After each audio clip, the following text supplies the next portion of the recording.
A Bíblia diz que como maçãs de ouro em salvas de prata é a palavra dita no seu tempo correto. Você já esteve numa situação difícil e alguém te aconselhou de forma equivocada ou te fez um julgamento e isso te deixou pior ainda?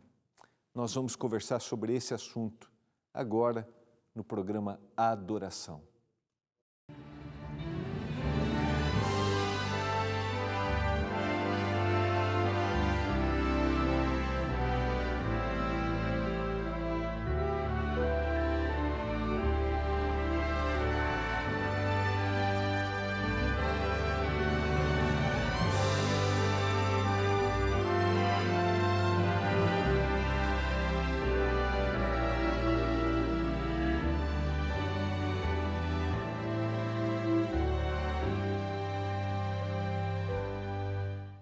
Olá, tudo bem com você? Que alegria! Estamos juntos mais uma vez para estudarmos a Palavra de Deus aqui no programa Adoração. Obrigado por você estar sempre com a gente. Eu tenho a alegria de estar semanalmente, de segunda a quinta, das 8h30 às 9 da noite, no programa Escola Bíblica, estudando a Bíblia com você, estudando os guias de estudos que são preparados aqui pelo nosso Departamento de Escola Bíblica. Eu estou aqui, vou estudar a Bíblia contigo, mas também quero te motivar. Você quer conhecer mais da Bíblia? Você deseja ser um aluno da Escola Bíblica? Eu quero te oferecer hoje, a gente tem vários guias de estudos, mas eu quero te oferecer o que a gente tem estudado nos últimos meses aqui no programa Escola Bíblica, a gente tem divulgado, é o nosso último guia de estudos produzido, que é Pais Preparados, Filhos de Caráter. Vou colocar aqui, para você dar uma olhadinha, olha só. São orientações bíblicas sobre educação de filhos. Também nós temos dicas profissionais. A autora do nosso guia de estudos é a Darleide Alves, que é apresentadora do programa Consultório de Família. Então, eu quero te motivar a ser um aluno da Escola Bíblica e pedir o seu guia de estudos. Assim que você pedir o guia, você se torna um aluno da Escola Bíblica. Quanto isso custa? Nada. Tudo isso é oferecido gratuitamente aos nossos telespectadores. É só você mandar uma mensagem para o nosso WhatsApp. É o 129 8244 4449. 129 8244 4449. Você também pode acessar o nosso site, que é o novotempo.com/escola bíblica. Ou você pode ligar no horário comercial para 0 operadora 12 21 27 31 21. Tenha o seu guia de estudos, entenda mais da palavra, conheça mais dos planos que o Senhor tem para a sua vida. Neste caso, neste guia para a educação dos seus filhos. Lembra? Não importa se eles cresceram, o Senhor deseja te usar para ser uma bênção na vida deles, tá bom? Eu quero orar a Deus nesse momento, porque nós vamos abrir a Bíblia, nós vamos estudar a Bíblia. Não sei se você tem esse hábito ou não, mas eu quero te convidar a juntos meditarmos na palavra. Vamos orar? Pai do céu, obrigado porque estamos juntos nesse momento para estudarmos a Tua palavra. Que o Senhor nos dê compreensão, que a palavra alcance os corações a todas as pessoas em todos os lugares. Alguns estudam normalmente, outros talvez vão ter o primeiro encontro com a palavra. Que a palavra toque, impressione e transforme. Eu clamo por isso, em nome de Jesus. Amém. Eu quero te convidar a abrir a Bíblia, nós vamos estudar juntos, quero ler alguns versos do livro de Jó, quero falar um pouquinho sobre esse livro, que é um livro muito conhecido na Bíblia. A gente tem aqui uma história, uma descrição de sofrimento, de dor, um homem que perde todos os seus bens, que perde os seus filhos, um homem que agora perde sua saúde e por trás desse cenário, em realidade, está uma conversa, um embate entre Deus e o seu inimigo Satanás. E Satanás diz lá no capítulo 1, né, que Jó é temente a Deus, porque essa é a forma como Jó é descrito nesse capítulo, nos primeiros versos. Jó é temente a Deus porque o Senhor o protege, o Senhor dá tudo, todas as coisas para ele.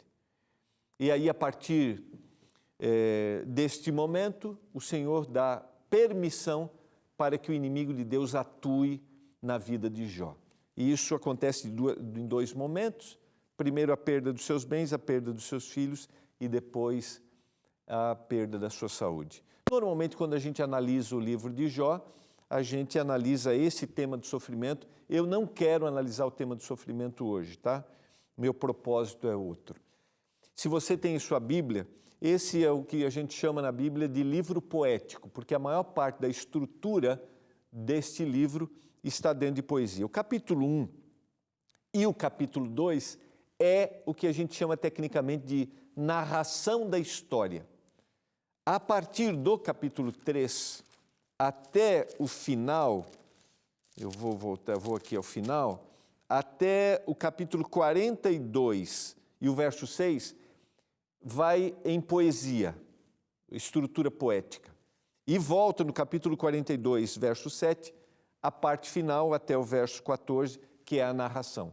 Então, o livro de Jó é a maior parte dele é a estrutura poética. Só para você ter uma ideia, né, de como, para dar um contexto, talvez você não tenha lido já o livro, ou não conheça, a partir da estrutura poética a gente tem uma sequência. Jó dizendo assim, Senhor, não estou entendendo o que está acontecendo comigo, por que eu estou sofrendo? Aí entram três personagens, ele faz Bildade e Zofar, que são três amigos de Jó, que começam a conversar com Jó, falar, né? E eles, esses amigos, têm uma concepção a respeito do sofrimento equivocada. E essa era uma ideia que, na época, alguns tinham, que quem sofria é porque havia feito alguma coisa de errado. Ou seja, cometeu um erro, então por isso que você está sofrendo. Então Jó, primeiro no capítulo 3, ele diz assim, não estou entendendo, e aí ele vai questionar Deus, vai falar de forma, né? Deus, não estou compreendendo o que está acontecendo, o Senhor, por favor, me dê explicações. E ele pede no capítulo 3, o discurso é tão, a estrutura poética é tão profunda, né? A gente tem aqui uma tradução, lógico, né? Que ele amaldiçoa o dia do seu nascimento, tamanha é a sua angústia. E ao longo do livro, a gente vê dor, sofrimento, ele faz descrições que ele não consegue dormir por causa da dor. E a partir do capítulo 4, entra o primeiro personagem. O livro até vai se tornar um pouco repetitivo, essas falas. Se você analisar profundamente, você vê que cada amigo tem um estilo de questionamento. Porque o que os amigos querem? Eles querem que Jó diga por que ele está vivendo aquela situação, confesse seu pecado. Como o sofrimento está associado a pecado, a erro, então você tem que confessar. E os amigos, dentro de cada realidade, eles querem que Jó fale, confesse, aí Jó volta e contesta os amigos e fala com Deus de novo, e assim vai o livro. E eu quero hoje, com você, fazer algumas reflexões. Tem algumas coisas interessantes aqui. Eu quero ler com você, que é bem interessante que quando esses amigos se aproximam de Jó, está lá no capítulo 2, verso 13, olha que interessante, sentaram-se com ele na terra 7 dias e 7 noites, e nenhum lhe dizia palavra alguma, pois viam que a dor era muito grande.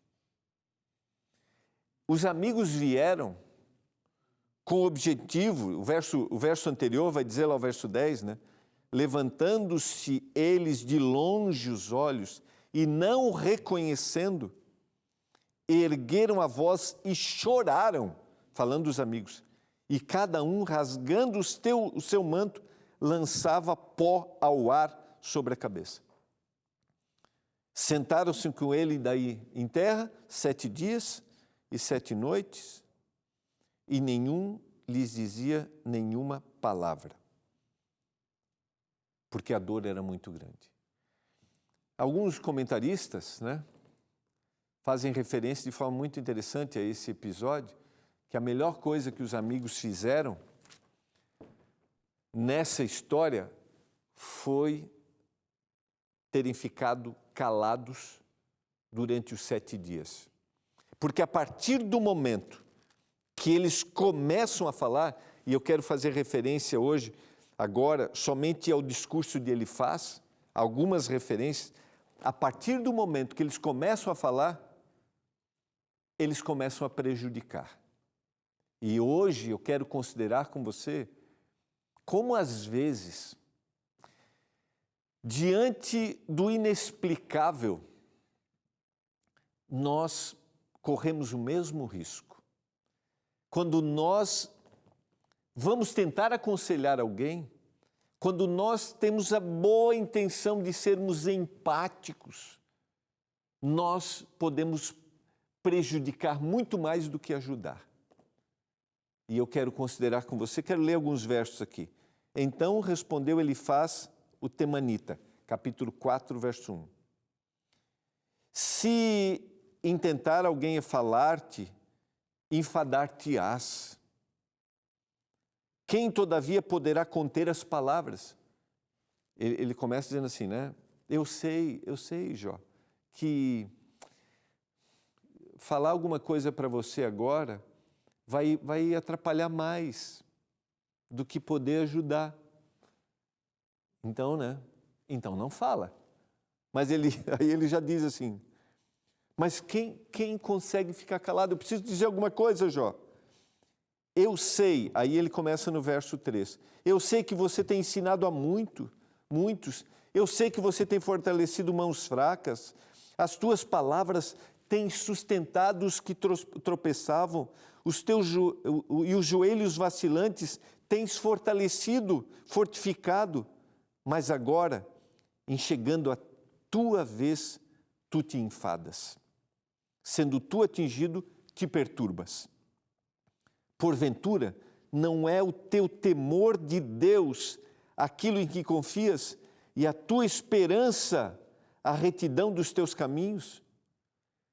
Lembra-te, acaso já pereceu algum inocente? E onde foram aqueles que rejeitaram o Senhor, não foram destruídos? Segundo eu tenho visto, os que lavram a iniquidade semeiam o mal, isso mesmo eles cegam, eles colhem. Eu não sei se você conseguiu entender esta fala, e ela vai pelo capítulo 4 e o capítulo 5, e ele vai tentar dizer assim para Jó, Jó, é o seguinte, você já ajudou pessoas que estavam mal, você já ajudou aqueles que passavam por tribulações, e agora que você está passando por isso? Você não está confiando no Senhor? Porque no capítulo 3, Jó vai questionar Deus, diante dessa situação que ele não consegue explicar. Porque diante do inexplicável, Deus entende, Deus vai além do que as pessoas julgam de como nós reagimos. Diante do inexplicável, Deus sabe que muitas vezes nós podemos reagir e falar o que nós não deveríamos. E ele está dizendo assim, e agora ele começa a dizer, Jó, é o seguinte, nenhum inocente fica sem sofrer. O que ele está dizendo nas entrelinhas? ele está julgando uma situação. Ele está deduzindo uma coisa que ele não tem conhecimento. E eu queria dizer para você, as suposições reduzem a compreensão e o discernimento.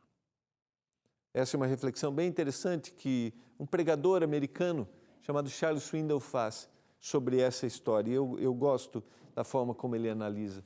As suposições reduzem a compreensão e o discernimento. Sabe o que acontece? Quando eu começo a deduzir por que alguém está sofrendo, ou quando eu estou tentando dar explicações, eu perco o discernimento, luz. E diante disso, eu começo a ser inconveniente. A melhor coisa que ele poderia dizer é: estou aqui com você. Não estou entendendo, não estamos entendendo. Mas você já percebeu que parece que a gente sempre tem explicações para o que os outros estão passando? Você já percebeu isso? No meio religioso, isso se torna ainda, numa comunidade religiosa, se torna muito mais forte. Parece que nós sempre temos que fazer referência à vida de alguém. E eu vou dizer para você, um pensamento que eu gosto de citar, talvez já deve ter ouvido: no silêncio recatado, a sensatez se refugia. Então, não fala, não julga, sabe? Não tenta dar explicações, está acontecendo isso porque ele fez. Não. Se alguém está sofrendo, só fica do lado dele, quietinho, quietinho. Estou aqui do seu lado.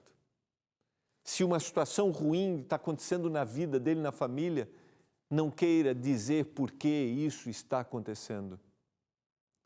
Você pode não ter a visão do todo. E ao longo da história, ao longo do discurso, ele diz lá no verso 8 do capítulo 5, quanto a mim, eu buscaria Deus, e Ele entregaria a minha causa. A gente sempre tem receita para o outro, né? Você já viu? A gente sempre tem receita. E aqui tem uma coisa interessante. Quando a gente começa a deduzir, quando a gente começa a acusar, sabe? Quando a gente começa a dizer isso está acontecendo por isso, a gente expõe o outro à vergonha, sabe? Porque eu não sei, mas estou deduzindo. E a vergonha bloqueia a graça. A pessoa se sente envergonhada. Pode até ser uma verdade, mas a pessoa se sente envergonhada. No caso de Jó, são falsas as acusações e a vergonha bloqueia o alívio que essa pessoa necessita. Os amigos de Jó deveriam dar amparo. Chega um momento do discurso que eles até questionam a perda dos filhos de Jó lá no início, quando a Bíblia descreve que Jó oferecia sacrifício pelos seus filhos, quando eles estavam em banquetes e festas. Nenhuma pessoa precisa ser exposta. Todas as pessoas precisam encontrar alívio ainda mais em nossas comunidades religiosas. A expressão bíblica que diz que, segundo eu tenho visto, revela, e os comentaristas citam isso, que Elifaz era o amigo mais velho. E ele tinha experiência, e muitas vezes a experiência nos traz orgulho. Nós já vimos muitas situações como essas, e nós achamos que estamos mais preparados para aconselhar, para sugerir, ou para determinar o que está acontecendo. E esse orgulho obscurece o que mais as pessoas estão necessitando agora. Lembra? A vergonha vai bloquear o alívio, mas o orgulho vai fazer com que eu não perceba que essa pessoa necessita de compaixão e misericórdia. Estou falando para você que tem presenciado alguém na sua comunidade que cometeu um erro e esse erro trouxe consequências ruins, equivocadas, sabe, assim, terríveis. Essa pessoa precisa da misericórdia, da graça e da compaixão. Essa pessoa não precisa da recriminação, não precisa da condenação. E há momentos, né, eu falei isso na introdução de alguma forma, em que as palavras das outras pessoas pioram ainda mais o nosso contexto de vida. Você está num momento ruim, você deveria ser amparado. Sabe, a gente usa frases como, o Senhor sabe tudo. Verdade, o Senhor sabe tudo. Se Ele deixou você passar por essa situação, sabe, Deus desejou aquilo. Entende? Uma pessoa diante do inexplicável, ela quer respostas, mas talvez essas respostas nunca virão e não sou eu que vou dar essas respostas. Por isso que uma pessoa diante do inexplicável só precisa de um amparo, só precisa de um ombro. Eu lembro, há alguns anos, quando ainda era um estudante de teologia, eu fui fazer uma visita com o pastor sênior da igreja onde eu ajudava. Eu vou citar aqui, acho que até já devo ter dito isso em algum momento, minha apreciação por ele, pastor Jorge Mário de Oliveira. O pastor Jorge me levou, era uma situação difícil, era um funeral. Ele chegou, era um jovem que havia falecido, e ele abraçou aquela mãe, os familiares, ele amparou, não falou muito, somente amparou, cumprimentou, disse que estava ali com eles. E na volta no carro, nunca esqueço disso, ele falou assim, Gilmar, existirão momentos em que você não vai falar nada, que só seu abraço, seu amparo serão o consolo. E dizer que a Bíblia tem esperança para o futuro, só isso, nada mais, nada mais. Estamos diante do inexplicável. E nessa hora, Gilmar, o silêncio é o melhor consolo. Essas são daquelas orientações que a gente não esquece, não esquece. Nos próximos capítulos, se você ler, você vai ver que se repete, lá no final Deus vai aparecer. Deus não vai dizer para Jó porque ele está sofrendo, mas eu quero ler com você o que acontece no final. Deus só vai dizer lá para Jó que a sua grandiosidade, quem ele é. E Jó vai responder, né? Durante o livro, ele mesmo diz, eu sei que o meu Redentor vive e um dia se levantará. Mas lá no final, agora ele diz, agora eu te conheço verdadeiramente, Senhor. Mas o que impressiona dentro do contexto que nós estamos analisando, eu quero voltar no capítulo 42 e o verso 7. Tendo o Senhor falado estas palavras a Jó, o Senhor também disse a Elifaz o temanita, a minha ira se acendeu contra ti e contra os teus dois amigos, porque não dissestes de mim o que era reto, como o meu servo Jó. Tomai, pois, 7 novilhos, 7 carneiros, e ide ao meu servo Jó, e ofereceis holocaustos por vós. O meu servo Jó orará por vós, porque dele aceitarei a intercessão, para que eu não vos trate segundo a vossa loucura, porque vós não dissestes de mim o que era reto, como o meu servo Jó. Então foram Elifaz o temanita, Bildade o suíta, e Zofar o tamatita, e fizeram como o Senhor lhes ordenara. E o Senhor aceitou a oração de Jó.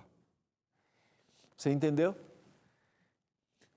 Vou dizer para você, de forma bem simples, né? Querer dar explicações numa visão limitada como a nossa, querer dizer o que Deus não disse, é dizer loucura, é agir como um louco. E é impressionante que no final dessa história o Senhor diz assim: Jó vai interceder por vocês, eu vou aceitar. Porque há no coração de Jó a sinceridade. Há no coração de Jó a sinceridade. Eu quero fazer um apelo para todos nós hoje de manhã. Você deseja ser um instrumento para consolar? Você deseja ser um amparo para aquele que sofre? Para aquele que talvez está passando por um momento e ele não consegue explicar? Ou talvez sejam consequências das suas escolhas? Você deseja ser um amparo?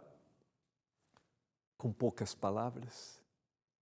Muito mais com um ombro para que essa pessoa chore? Você deseja? Eu desejo.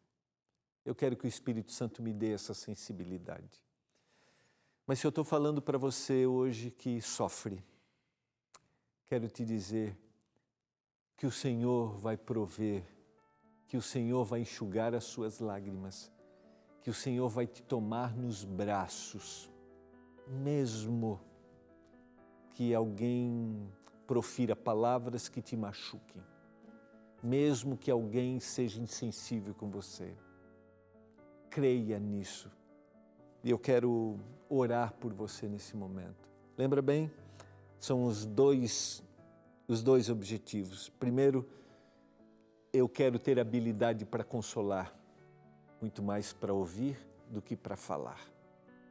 Segundo, que se houver alguém que precisa do consolo, que ele tenha certeza que o Senhor está do lado dele e que o Senhor nos use para sentarmos ali e fazermos como os amigos antes de começar a falar.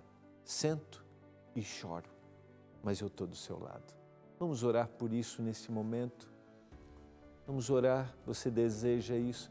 Quer ser um instrumento nas mãos do Senhor? Você quer ser consolado? Pai do céu, obrigado pela Tua palavra, pela história, por esses exemplos que são negativos, para que a gente tire lições. Nos ajude a consolarmos quem sofre. Nos ajude a darmos amparo para quem está angustiado nessa hora. Eu oro, se alguém sofre agora, se alguém está chorando agora, que o Senhor envie um ombro amigo e que o Espírito traga para ele paz no coração. Eu clamo por isso, meu Deus. Suplico por isso, neste momento, em nome e por amor de Jesus, o nosso Salvador. Amém.